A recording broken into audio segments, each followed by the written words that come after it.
One night, on the banks of the Ganga River, sage Vedavyasa was asleep in his ashram when he had a terrifying vision of war, a colossal battle between the Kauravas and the Pandavas of the Kuru dynasty. The earth itself trembled in that war, and what Vyasa saw tore through his heart with unbearable intensity. This is no ordinary conflict. This war contains the clash of Dharma and Adharma, and the hidden depths of human hearts. Realizing this, Vyasa resolved to compose this tale as the Mahabharata, a grand epic that would guide future generations.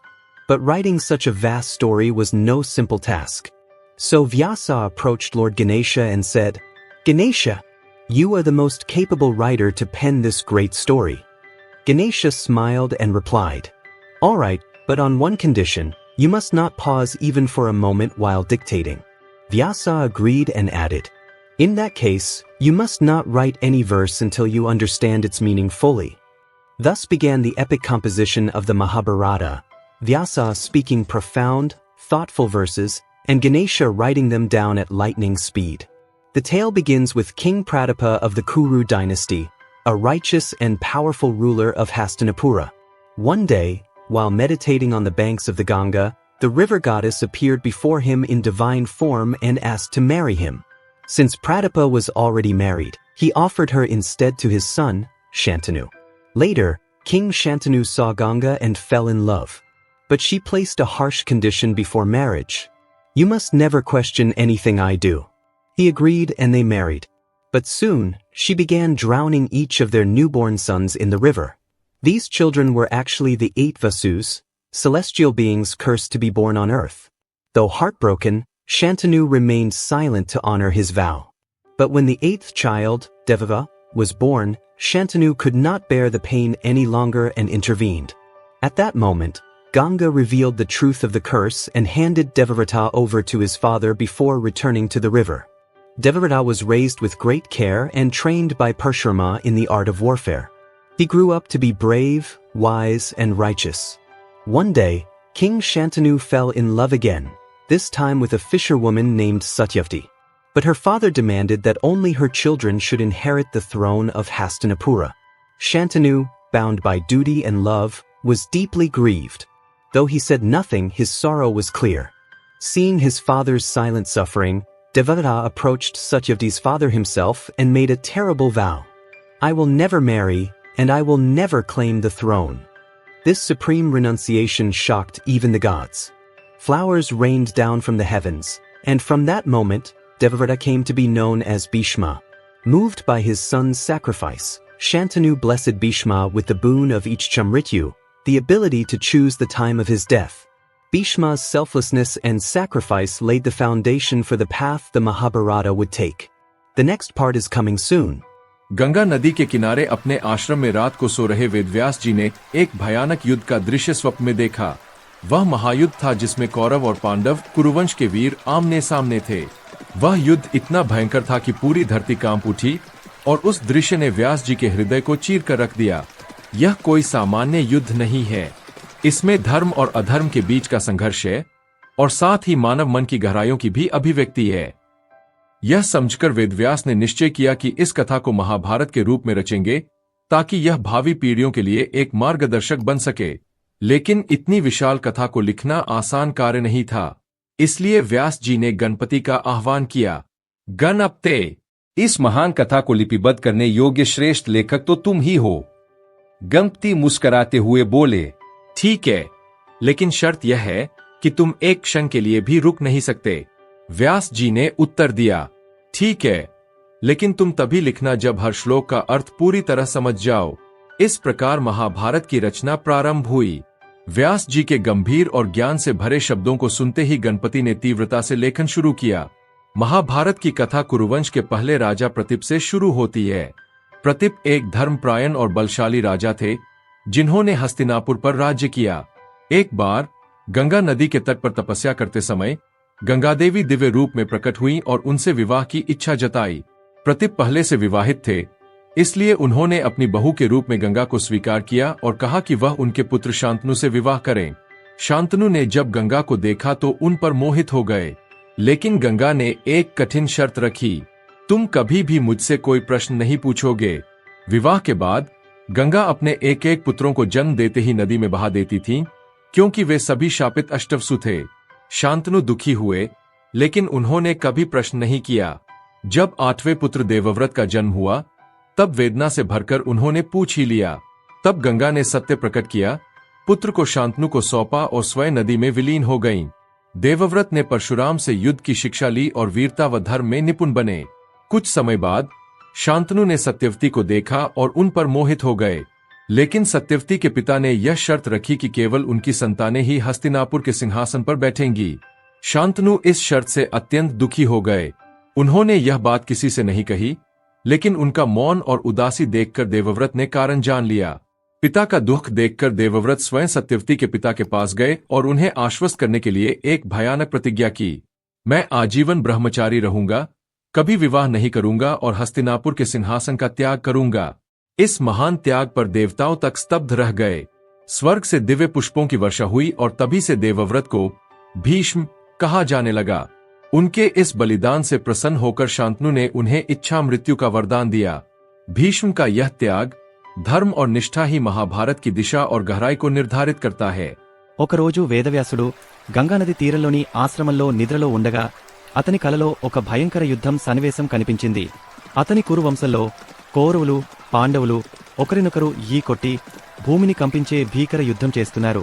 ఈ దృశ్యం వ్యాసుడి మనసుని కలిచివేసింది. ఇది కేవలం గొడవ కాదు, ధర్మం, అధర్మం, మనుషుల మనసుల గోల మొత్తం అని అనుకున్నాడు.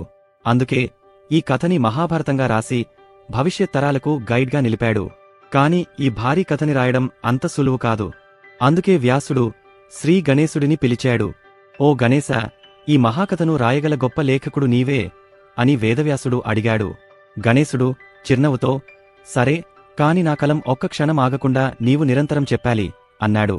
వ్యాసుడు తెలివిగా, అలాగే, కాని ప్రతి శ్లోకం అర్థం చేసుకుని రాయాలి అని షరతు పెట్టాడు. అలా వ్యాసుడు శ్లోకాలు గంభీరంగా చెబుతూ గణేశుడు వేగంగా రాయడం మొదలెట్టాడు. అలా కథ మొదలైంది.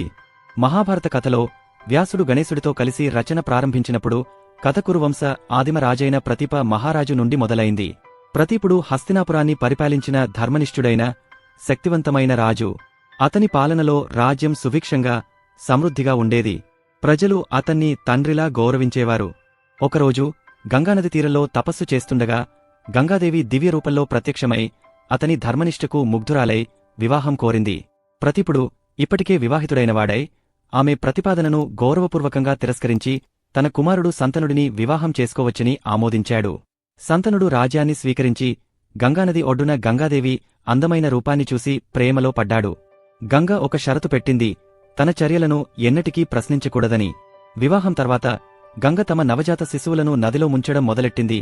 ఎందుకంటే వారు శాపగ్రస్తులైన అష్టవసువులు, మానవ జన్మ నుండి విముక్తి కోరినవారు. సంతనుడు బాధతో కుమిలిపోయినా షరతు కారణంగా నోరు మెదపలేకపోయాడు. 8వ కుమారుడు దేవవ్రతుడు జన్మించినప్పుడు సంతనుడు గంగను ప్రశ్నించగా ఆమె వసశాప రహస్యాన్ని వెల్లడించి దేవవ్రతుడిని అతనికి అప్పగించి నదిలో అదృశ్యమైంది. దేవవ్రతుడు గంగ ఆశీస్సులతో ధైర్యం, జ్ఞానం, యుద్ధ విధులలో నిష్ణాతుడై పెరిగాడు. దీనితో దేవవ్రతుడు యుద్ధంలో అజేయుడయ్యాడు. దేవవ్రతుడు విష్ణు అవతారమైన పరశురాముడి వద్ద ధనుర్వేదం, ఆయుధ విద్యలు, యుద్ధ వ్యూహాలు, ధర్మశాస్త్రాలలో శిక్షణ పొంది అజేయ యోధుడిగా, వివేకవంతమైన నాయకుడిగా తీర్చిదిద్దబడ్డాడు. ఒకరోజు సంతనుడు మత్స్యకన్య సత్యవతిని చూసి ప్రేమలో పడ్డాడు. కాని ఆమె తండ్రి ఆమె సంతానమే రాజ్యవారసులుగా ఉండాలని కైన షరతు పెట్టాడు. ఈ షరతు వల్ల సంతనుడు గొప్ప బాధలో మునిగాడు. తన తండ్రి సంతనుడి బాధని చూసి దేవవ్రతుడు భీకరమైన ప్రతిజ్ఞ చేశాడు. ఎన్నటికీ వివాహం చేసుకోనని, రాజ్యాధికారానికి దూరంగా ఉంటూ కురు వంశాన్ని కాపాడతానని. ఈ అసాధారణ త్యాగం దేవతలను ఆశ్చర్యపరిచింది. ఆకాశం నుండి దివ్య పుష్పవృష్టి కురిసి దేవవ్రతుడికి భీష్ముడు అనే నామం లభించింది, అతని ప్రతిజ్ఞ యొక్క గొప్పతనాన్ని సూచిస్తూ. ఈ త్యాగానికి మెచ్చి సంతనుడు దేవవ్రతుడికి ఇచ్ఛామృత్యువరం, తన ఇష్టప్రకారం మరణించే శక్తిని ప్రసాదించాడు. దీనితో భీష్ముడు యుద్ధంలో అజేయుడయ్యాడు.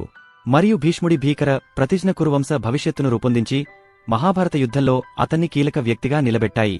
మరో భాగంలో మళ్లీ ஓர் இரவு கங்கை நதிக்கரையில் தனது ஆசிரமத்தில் முனிவர் வேதவியாசர் தூங்கிக் கொண்டிருக்கும் போது அவர் ஒரு பயங்கரமான தரிசனத்தை கண்டார்.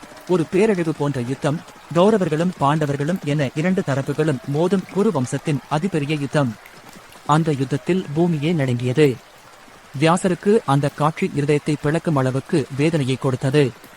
இது சாதாரண யுத்தமல்ல, இது தர்மமும் அதர்மமும் மோதும் நேரம். இது மனிதர்களின் உள்ளங்கனங்களை வெளிப்படுத்தும் என்று உணர்ந்த அவர், இந்த கதை வருங்காலத்திற்கு வழிகாட்டும் மகா காவியமாக இருக்க வேண்டுமென்று தீர்மானித்தார். ஆனால் இத்தகைய விசாலமான கதையை எழுதுவது எளிதல்ல. எனவே வியாசர் விநாயகர் நோக்கிச் சென்றார். விநாயகா, இந்த மகா காவியத்தை எழுதி வைக்க உங்களையே நான் நாடுகிறேன். உங்களுக்குத்தான் இந்த பணி சாத்தியமாயிருக்கும். விநாயகர் ஒரு புன்னகையுடன் பதிலளித்தார். சரி, ஆனால் ஒரு நிபந்தனை, நீங்கள் ஒரு கணம் கூட நிறுத்தாமல் தொடர்ந்து உச்சரிக்க வேண்டும். வியாசர் அதற்கும் சம்மதித்தார். மேலும் கூறினார், அப்படியானால் நீங்கள் எழுதும் ஒவ்வொரு வசனத்தையும் அதன் அர்த்தம் முழுமையாக புரிந்த பின்பே எழுத வேண்டும். அவ்வாறு மகாபாரத காவியம் ஆரம்பமானது. வியாசர் ஆழ்ந்த அர்த்தமுள்ள வசனங்களை கூறினார். விநாயகர் அதை ஒளிரும் வேகத்தில் எழுதி எடுத்தார். கதை தொடங்கியது குரு வம்சத்தைச் சேர்ந்த பரிபாலகராகவும் தர்மவானராகவும் விளங்கிய பிரதீப மன்னருடன். ஒரு நாள் கங்கை நதிக்கரையில் தவம் செய்து கொண்டிருக்கும் போதுவே கங்கை தேவி அவரின் முன் தோன்றினாள் மற்றும் அவரை திருமணம் செய்ய விரும்பினார். ஏற்கனவே திருமணமான பிரதீபர் அந்த வழியை மறுத்து பதிலாக தனது மகனான சாந்தனுவிற்கு திருமணம் செய்து கொள்ளலாம் என கூறினார். பின்பு சாந்தனு கங்கையை பார்த்து காதலிக்கத் தொடங்கினார். ஆனால் கங்கை ஒரு கடுமையான நிபந்தனையை வைத்தாள். நீங்கள் என்ன செய்வதையும் என்னை ஒரு முறையும் கேள்விப்படக்கூடாது. சாந்தனு அதற்கு சம்மதித்தார். இருவரும் திருமணம் செய்து கொண்டார்கள். ஆனால் பிறந்த ஒவ்வொரு குழந்தையையும் கங்கை நதியில் மூழ்கடிக்கத் தொடங்கினாள். இவர்கள் யாரெனில் வானுலகில் சாபமிட்ட 8 வசுக்கள். தன்னை கட்டுப்படுத்திக் கொண்டு இருந்த சாந்தனு 8வது குழந்தையான தேவவிரதன் பிறக்கும் போதே இதனை பொறுக்க முடியாமல் கங்கை நடத்திய செயலின் காரணம் கேட்டார். அப்போது கங்கை சாபத்தின் உண்மையை வெளிப்படுத்தி தேவவிரதனை தந்தையிடம் ஒப்படைத்து தானோ நதிக்குள் மீண்டும் பிரவேசித்தாள். தேவவிரதன் சிறந்த கல்வி மற்றும் ஆயுத பயிற்சியுடன் பரசுராமரால் கற்றுக் கொடுக்கப்பட்டான். அவன் ஞான மிகுந்தவனாகவும் வீரனாகவும் வளர்ந்தான். ஒருநாள் சாந்தனு மீண்டும் ஒருவரை காதலிக்கத் தொடங்கினார். டைஸ்மல் ஒரு மீனவ குடும்பத்தில் உள்ள பெண் சத்யவதி. ஆனால் சத்யவதியின் தந்தை ஒரு நிபந்தனையை வைத்தார். அவளால் பிறக்கும் பிள்ளைகளே சிங்காசனத்தை ஏற வேண்டும். தமது பாசத்தாலும் கடமையாலும் சாந்தனு வருந்தினார். அவர் ஏதுமில்லை என்றாலும் தந்தையின் துக்கம் தேவவிரதனுக்கு புரிந்தது. உடனே அவன் சத்யவதியின் தந்தையிடம் சென்று ஒரு கடும் உண்மை எடுத்தான். நான் ஒருபோதும் திருமணம் செய்ய மாட்டேன். நான் சிங்காசனத்தையும் நாடமாட்டேன். இந்த பரம தியாகம் தேவதைகளையே ஆச்சரியப்பட வைத்தது. வானில் இருந்து பூக்கள் பெய்தன. அவன் அந்நாளிலிருந்து பீஷ்மர் என அழைக்கப்பட்டான். மகனின் உன்னதமான தியாகத்தை பார்த்த சாந்தனு பீஷ்மருக்கு இச்சா மரண என்ற அருள் வழங்கினார். தானே விரும்பும் தருணத்தில் மரணத்தை தேர்ந்தெடுக்கும் சக்தி. பீஷ்மரின் தியாகமும் தவத்திற்குரிய வாழ்வும் மகாபாரதத்தின் பாதையை அமைத்தன. 3ஆம் பகுதி விரைவில் வருகிறது.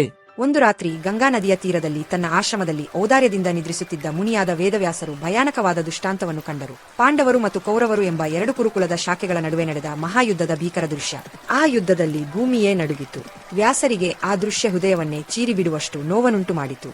ಇದು ಸಾಮಾನ್ಯ ಯುದ್ಧವಲ್ಲ, ಇದು ಧರ್ಮ ಮತ್ತು ಅಧರ್ಮದ ನಡುವಿನ ಘರ್ಷಣೆಯಾಗಿದೆ.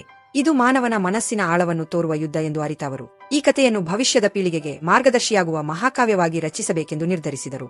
ಆದರೆ ಇಂತಹ ವಿಶಾಲವಾದ ಕಥೆಯನ್ನು ಬರೆಯುವುದು ಸುಲಭವಲ್ಲ. ಆದ್ದರಿಂದ ವ್ಯಾಸರು ಗಣಪತಿಯ ಬಳಿಗೆ ಹೋದರು. ಗಣಪತೆ, ಈ ಮಹಾಕಾವ್ಯವನ್ನು ಬರೆಯಲು ನೀವು ಮಾತ್ರ ಯೋಗ್ಯರು. ಈ ಕೆಲಸ ನಿಮಗೆ ಸಾಧ್ಯ. ಗಣೇಶನು ನಗುತ್ತಾ ಉತ್ತರಿಸಿದರು. ಸರಿ, ಆದರೆ ಒಂದು ಷರತ್ತು, ನೀವು ಮಾತನಾಡುವಾಗ ಎಡವದೆ ನಿರಂತರವಾಗಿ ಬರೆಯಬೇಕು. ವ್ಯಾಸರು ಒಪ್ಪಿ ತಾವು ಕೂಡ ಒಂದು ಷರತ್ತನ್ನು ಸೇರಿಸಿದರು. ನೀವು ಬರೆಯುವ ಪ್ರತಿಯೊಂದು ಶ್ಲೋಕವನ್ನು ಅದರ ಅರ್ಥವನ್ನು ಪೂರ್ಣವಾಗಿ ತಿಳಿದುಕೊಂಡ ನಂತರ ಮಾತ್ರ ಬರೆಯಬೇಕು. ಹೀಗೆ ಮಹಾಭಾರತದ ಕಾವ್ಯರಚನೆ ಆರಂಭವಾಯಿತು. ವ್ಯಾಸರು ಆಳವಾದ ಅರ್ಥವಿರುವ ಶ್ಲೋಕಗಳನ್ನು ಉಚ್ಚರಿಸಿದರು. ಗಣೇಶನು ಅದನ್ನು ವಿದ್ಯುತ್ ವೇಗದಲ್ಲಿ ಬರೆಯತೊಡಗಿದರು. ಕತೆ ಆರಂಭವಾಯಿತು ಕುರುವಂಶದ ಧರ್ಮನಿಷ್ಠ ರಾಜರಾದ ಪ್ರತೀಪರಿಂದ. ಒಂದು ದಿನ ಅವರು ಗಂಗಾ ನದಿಯ ತೀರದಲ್ಲಿ ಧ್ಯಾನಿಸುತ್ತಿದ್ದಾಗ ಗಂಗಾದೇವಿ ಅವರ ಮುಂದೆ ದಿವ್ಯರೂಪದಲ್ಲಿ ಪ್ರತ್ಯಕ್ಷಳಾಗಿ ಅವರನ್ನು ವಿವಾಹವಾಗಲು ಕೇಳಿದರು. ಆದರೆ ಪ್ರತೀಪರು ಈಗಾಗಲೇ ವಿವಾಹಿತರಾಗಿದ್ದರಿಂದ ತನ್ನ ಮಗ ಶಂತನುವಿಗೆ ವಿವಾಹ ಮಾಡಿಕೊಡುವುದಾಗಿ ಹೇಳಿದರು. ನಂತರ ಶಂತನು ಗಂಗಾವನ್ನು ನೋಡಿ ಪ್ರೀತಿಸುತ್ತಾರೆ. ಆದರೆ ಗಂಗಾ ವಿವಾಹಕ್ಕೂ ಮುನ್ನ ಒಂದು ಕಠಿಣ ಷರತ್ತನ್ನು ಇಡುತ್ತಾಳೆ. ನೀನು ನನಗೆ ಏನು ಮಾಡಿದರೂ ಒಂದು ಪ್ರಶ್ನೆಯೂ ಕೇಳಬಾರದು. ಶಂತನು ಒಪ್ಪುತ್ತಾರೆ. ಇಬ್ಬರೂ ವಿವಾಹವಾಗುತ್ತಾರೆ. ಆದರೆ ಗಂಗಾ ಪ್ರತಿ ಜನಿಸಿದ ಮಗುವನ್ನು ನದಿಯಲ್ಲಿ ಮುಳುಗಿಸುತ್ತಾಳೆ. ಆ ಮಕ್ಕಳು ಯಾರುಂದರೆ ದೇವತೆಗಳಾದ 8 ವಸುಗಳು, ಶಾಪದಿಂದ ಮಾನವ ರೂಪದಲ್ಲಿ ಹುಟ್ಟಿದವರು. ತಮ್ಮ ವಚನಕ್ಕೆ ನಿಂತ ಶಂತನು 8ನೇ ಮಗು ದೇವವ್ರತನನ್ನು ನೋಡಿದಾಗ ಸಹನೆ ಕಳೆದು ಹೋಗುತ್ತಾನೆ ಮತ್ತು ಏಕೆ ಹೀಗೆ ಮಾಡುತ್ತಿರುವೆ ಎಂಬುದನ್ನು ಕೇಳುತ್ತಾನೆ. ಆಗ ಗಂಗಾ ಶಾಪದ ನಿಜವನ್ನು ತಿಳಿಸಿ ಮಗನನ್ನು ಶಂತನುವಿಗೆ ಒಪ್ಪಿಸಿ ನದಿಗೆ ಮರಳುತ್ತಾಳೆ. ದೇವವ್ರತನು ಪರಶುರಾಮರಿಂದ ಶಸ್ತ್ರವಿದ್ಯೆ ಮತ್ತು ಶ್ರೇಷ್ಠ ಶಿಕ್ಷಣವನ್ನು ಪಡೆದನು. ಆತನು ಧೀರ, ಪ್ರಾಜ್ಞ ಮತ್ತು ಧರ್ಮಪರನಾಗಿ ಬೆಳೆಯುತ್ತಾನೆ. ಒಂದು ದಿನ ಶಂತನು ಮತ್ತೊಮ್ಮೆ ಪ್ರೀತಿಗೆ ಒಳಗಾಗುತ್ತಾನೆ. ಈ ಬಾರಿ ಮೀನುಗಾರ ಕುಟುಂಬದ ಹುಡುಗಿ ಸತ್ಯವತಿಯ ಮೇಲೆ. ಆದರೆ ಸತ್ಯವತಿಯ ತಂದೆ ಒಂದು ಷರತ್ತು ಇಡುತ್ತಾನೆ. ಸತ್ಯವತಿಯಿಂದ ಹುಟ್ಟುವ ಮಕ್ಕಳೇ ಗದ್ದುಗೆ ಏರಬೇಕು. ತಂದೆಯ ದುಗಕವನ್ನು ನೋಡಿ ದೇವವ್ರತನು ಸತ್ಯವತಿಯ ತಂದೆಯ ಬಳಿ ಹೋಗಿ ಭಯಾನಕ ಪ್ರತಿಜ್ಞೆ ಮಾಡುತ್ತಾನೆ. ನಾನು ಎಂದಿಗೂ ವಿವಾಹವಾಗುವುದಿಲ್ಲ. ನಾನು ರಾಜಸಿಂಹಾಸನಕ್ಕೂ ದಾವೆ ಹಾಕುವುದಿಲ್ಲ. ಈ ಮಹಾತ್ಯಾಗವು ದೇವತೆಗಳನ್ನು ಬೆಚ್ಚಿ ಬೀಳುವಂತೆ ಮಾಡಿತು. ಆಕಾಶದಿಂದ ಪುಷ್ಪವೃಷ್ಟಿ ನಡೆಯಿತು. ಆ ದಿನದಿಂದ ದೇವವ್ರತನನ್ನು ಭೀಷ್ಮ ಎಂಬ ಹೆಸರಿನಿಂದ ಕರೆಯಲಾಯಿತು. ಮಗನ ತ್ಯಾಗದಿಂದ ಸಂತುಷ್ಟನಾದ ಶಂತನು ಭೀಷ್ಮನಿಗೆ ಇಚ್ಛಾಮರಣ ಎಂಬ ವರವನ್ನು ಕೊಟ್ಟರು. ತಾನು ಬಯಸುವ ಸಮಯದಲ್ಲಿ ಸಾವನ್ನು ಆರಿಸಬಹುದಾದ ಶಕ್ತಿ. ಭೀಷ್ಮನ ತ್ಯಾಗ ಮತ್ತು ತಪೋವೃತ ಜೀವನವು മഹാഭാരതದ പഥವನ್ನು ರೂಪಿಸಿತು. ಮುಂದಿನ ഭാഗ ശീഘ്ര ബರುತ್ತದೆ. ഇരാവിലെ ഗംഗാനദി തീരത്ത് തന്റെ ആശ്രമത്തിൽ നിദ്രയിലായിരുന്ന വേദവ്യാസൻ ഭയാനകമായ ഒരു യുദ്ധസന്ദർശനം കണ്ടു. കുരുവംശത്തിലെ കൗരവരും പാണ്ഡവരും തമ്മിൽ ഏറ്റുമുട്ടുന്ന മഹായുദ്ധം. ഭൂമി വിറയ്ക്കുന്ന വിധത്തിൽ നടന്ന ആ യുദ്ധം വ്യാസന്റെ ഹൃദയം കീറിയൊഴുകിയതുപോലെ ആക്കിയിരിക്കുന്നു. ഇത് സാധാരണ പോരാട്ടമല്ല, ഇതിൽ ധർമ്മവും അധർമ്മവും മനുഷ്യഹൃദയങ്ങളിലെ ഓളങ്ങളുമുണ്ട് എന്ന് തിരിച്ചറിഞ്ഞ വ്യാസൻ ഈ കഥയെ മഹാഭാരതം എന്ന മഹാകാവ്യമായി ഭാവിയിൽ മനുഷ്യർക്കു മാർഗദർശനമായി എഴുതാനാണ് തീരുമാനിച്ചത്. പക്ഷേ ഇത്ര വലിയ കഥയെ എഴുതുന്നത് എളുപ്പമല്ല. അതിനാൽ വ്യാസൻ ഗണപതിയെ സമീപിച്ചു. ഗണപതേ, ഈ മഹാകഥയെ എഴുതിക്കൊണ്ടുപോകാൻ കഴിയുന്ന ഏറ്റവും വലിയ എഴുത്തുകാരൻ നീയല്ലേ? ഗണപതി ഞെരുങ്ങിയൊരു പുഞ്ചിരിയോടെ പറഞ്ഞു, ശരി, പക്ഷേ ഒരു നിമിഷം പോലും നീ പറയുന്നത് നിർത്താതിരിക്കണം. അതിന് തിരിച്ചറിയായി വ്യാസൻ പറഞ്ഞു, അതെ, എന്നാൽ നീ എഴുതുന്നതിനു മുമ്പ് ഓരോ ശ്ലോകത്തിലും അർത്ഥം മനസ്സിലാക്കണം. അങ്ങനെ മഹാഭാരതത്തിന്റെ രചന ആരംഭിച്ചു. വ്യാസന്റെ ഗൗരവപൂർവമായ വചനങ്ങൾ കേട്ട് ഗണപതി അതിവേഗത്തിൽ എഴുതുന്നതായി. മഹാഭാരതകഥ കുരുവംശത്തിലെ ആദിരാജാവ് പ്രദീപന്റെ കഥയോടെ തുടങ്ങുന്നു. പ്രദീപൻ ധർമ്മനിഷ്ഠയുള്ള ശക്തനായ രാജാവായിരുന്നു. ഹസ്തിനാപുരം ഭരിച്ചിരുന്നത്. ഗംഗാതീരത്ത് തപസ്സു ചെയ്യുന്ന സമയത്ത് ഗംഗാദേവി ദിവ്യരൂപത്തിൽ പ്രത്യക്ഷമായി അവനോട് വിവാഹം ആവശ്യപ്പെട്ടു. പ്രദീപൻ വിവാഹിതനായിരുന്നുവെങ്കിലും തന്റെ മകനായ ശന്തനുവിനെ വിവാഹം ചെയ്യാനാണ് സമ്മതം നൽകിയത്. ശന്തനു രാജ്യഭാരമേറ്റ് ഗംഗയെ കണ്ടപ്പോൾ അവളോട്ലേൻപ്പെട്ടു. ഗംഗ പറഞ്ഞ ഒരു കഠിനമായ ഉപാധി, എനിക്ക് പറയുന്നത് ഒരിക്കലും ചോദ്യം ചെയ്യരുത്. വിവാഹാനന്തരമായി ഗംഗ തങ്ങളുടെ പുത്രന്മാരെ നദിയിൽ കളയാനാരംഭിച്ചു. കാരണം ആ കുഞ്ഞുങ്ങൾ ശാപം ലഭിച്ച അഷ്ടവസുകൾ ആയിരുന്നു. ശന്തനു ദുഃഖിച്ചെങ്കിലും അവളുടെ ഉപാധിയെ മറികടക്കാനായില്ല. എങ്കിലും എട്ടാമത്തെ കുട്ടിയായ ദേവവ്രതന്റെ ജനനത്തിൽ ശന്തനു ചോദ്യം ചെയ്തതോടെ ഗംഗ ശാപങ്ങളുടെ രഹസ്യം വെളിപ്പെടുത്തി. കുട്ടിയെ അവൻ കൈമാറി. പിന്നെ ഗംഗയിൽ ലയിച്ചു. ദേവവ്രതൻ ധൈര്യത്തിലും ധർമ്മത്തിലും യുദ്ധകലകളിലും കൂറ്റൻ ആയിത്തീരുകയും പരശുരാമനിൽ നിന്ന് ആയുധകലകൾ പഠിക്കുകയും ചെയ്തു. ഒരു ദിവസം ശന്തനു സത്യവതിയെ കണ്ടു. അവളിൽ മോഹം കൊണ്ടു. പക്ഷേ അവളുടെ പിതാവ് അവളുടെ സന്താനങ്ങൾ മാത്രമേ രാജാവാകാവൂ എന്നു പറഞ്ഞു. ഇത് കേട്ട് ദേവവ്രതൻ മഹാപ്രതിജ്ഞ ചെയ്തു, ഒരിക്കലും വിവാഹം ചെയ്യില്ലെന്നും സിംഹാസനം വിട്ടുനിൽക്കുമെന്നും. ഈ പ്രതിജ്ഞയാൽ ആകാശത്തുനിന്നും ദിവ്യപുഷ്പങ്ങൾ പെയ്തു. ദേവവ്രതൻ ഭീഷ്മ എന്ന പേര് ലഭിച്ചു. ശന്തനു ഭീഷ്മൻ ഇച്ഛാമൃത്യുവിന്റെ വരം നൽകി. ഭീഷ്മന്റെ മഹാന്മാരവും ത്യാഗവുമാണ് മഹാഭാരതത്തിന്റെ വഴികളെ രൂപപ്പെടുത്തിയത്. മറ്റൊരു ഭാഗം വൈകാതെ എത്തും. അതുവരെയായി ദയവായി ഞങ്ങളുടെ ചാനൽ സബ്സ്ക്രൈബ് ചെയ്ത് ബെൽ ഐക്കൺ ഓൺ ചെയ്യൂ. ലൈക്ക് ചെയ്ത് ഷെയർ